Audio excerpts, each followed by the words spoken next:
January the 31st. Lake level is right at 906. You know, we had a bunch of rain a couple days ago. We had about 3 inches of rain.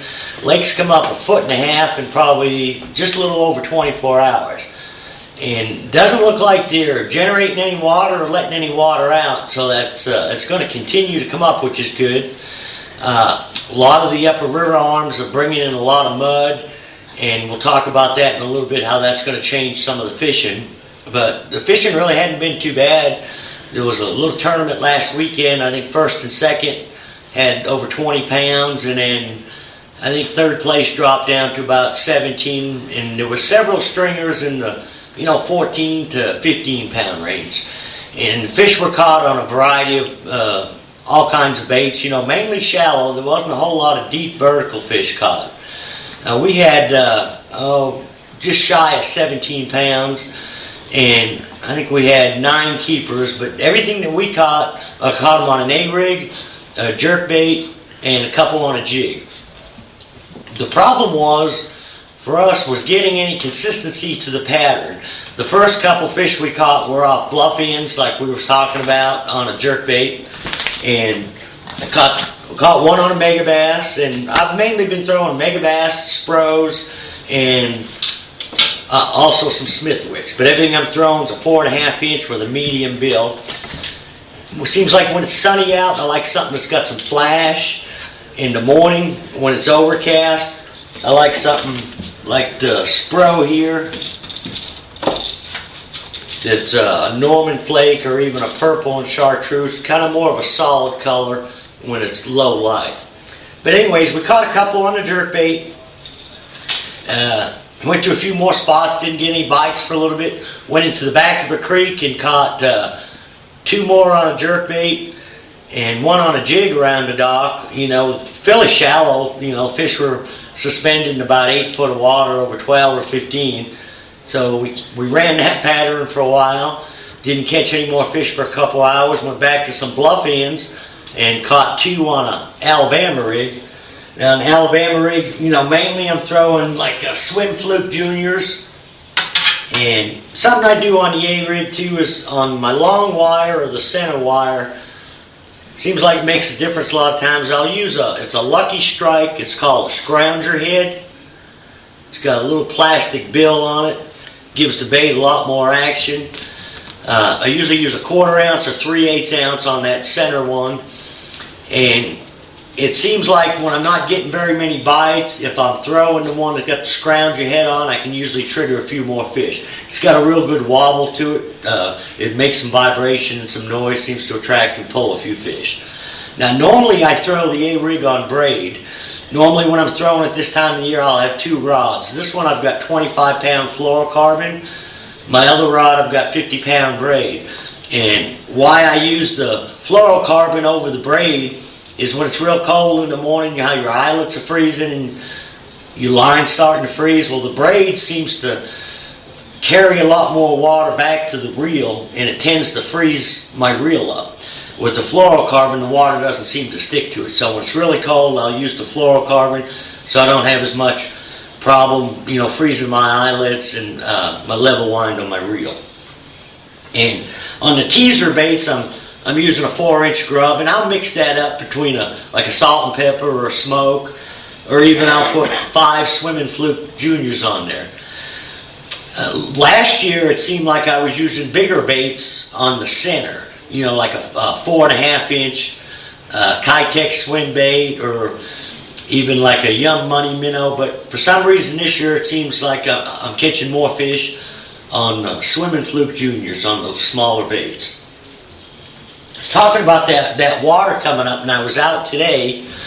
Now, they're not pulling any water, not doing any generation, so basically what that's doing, it's keeping all the mud and the dirty water in the upper river arms, and even down lake, the bigger creeks have actually mudded up.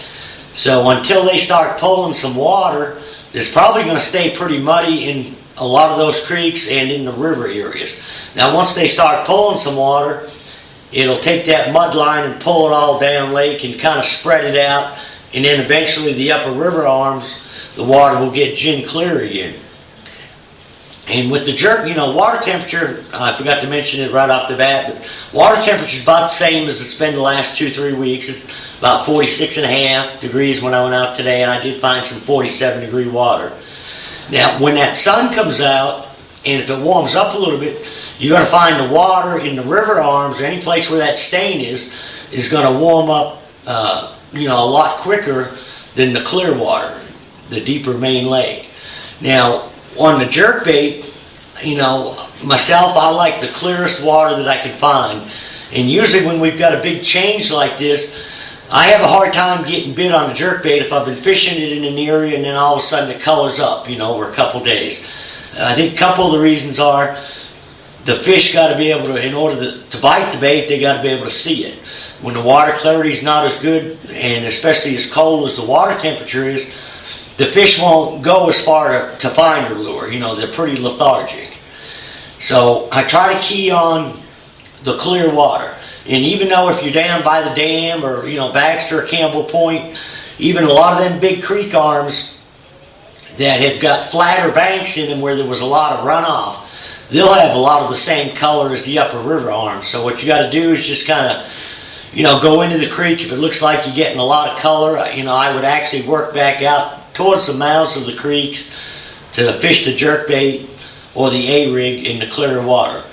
Now, I caught a couple fish on a crankbait today too, on a wigglewort in the clear water.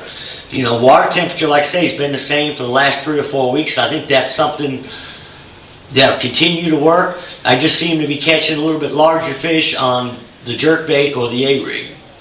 Now, something that will work, if you're up in one of the river arms fishing, those fish aren't moving anywhere and they're still going to eat. Now, what you're going to have to do is a little bit different presentation. Except that Saturday, I think that sun's supposed to come out, and that water up there may warm up 3 or 4 degrees once that sun gets out. And something that you might try in that dirtier water is, like I was saying earlier, the fish are going to have to see the bait or hear it. So what I would try doing is I would take either a 3/8 ounce or a 1/2 ounce spinnerbait, and I would work it extremely slow. I'd almost just keep it in contact with the bottom. I'd work it in the same place that I'd be throwing a crankbait or a jerkbait on some of the rock transitions, and even the fish down lake that I'm catching. I don't seem to be catching a lot of fish on the jerkbait around trees. They seem to be more keyed in on rock transition areas. The bigger, not the rock like what's on a bluff, but ledgier rock between ledge size and football size is where we seem to be getting most of our bites in the clear water. And I would key on some of those same banks and channel swings up in the river if you're up in that end of the lake fishing. And I would use Colorado blades. Even a single Colorado blade would work fine. The reason I'd use a Colorado blade is a willow blade will fall a lot faster.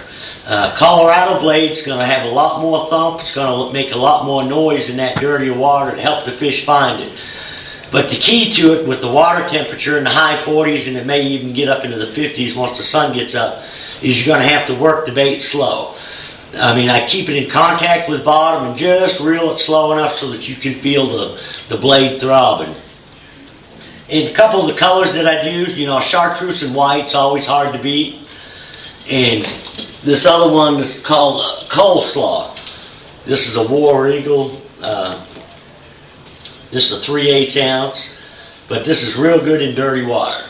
And if you're up in there and you want to throw a jig, a lot of times in the clear water we're throwing, more of a finesse jig, a smaller jig. Well, I would go just the opposite up in the river. I'd go a bigger, bulkier bait, and the reason being is you want a bigger trailer on there, and what that's going to do is going to displace a little bit more water when you're working, which is going to make a little bit more noise, help the fish find it. So, it's going to be kind of interesting as far as how far the mud line comes down, because some of the rivers haven't quite crested yet, and all that water is yet to come into the lake. So if they don't run any water out of the lake, we may see another 2 foot of increase, which is good because we're still, almost 10 foot below normal. Like I say, the thing to watch for is the sun gets out, that dirtier water is going to warm up faster, and there might be a little bit more activity where that water's warming up. And a lot of the best bite down in the Clearwater seems like by 8 or 9 o'clock, you know, is the best, from 7 to 9. Then you seem like you go through quite a little bit of a dead spell till about 12:30, 1 o'clock, when that water's warming up and fish are moving a little bit higher up into the water column. And you might find that same thing, I think without a doubt, the river, if a person's going to fish there, it's going to be better later in the day once that water warms up. So we'll just have to wait and see what happens, and get a chance. You need to get out there and do some fishing, especially right now.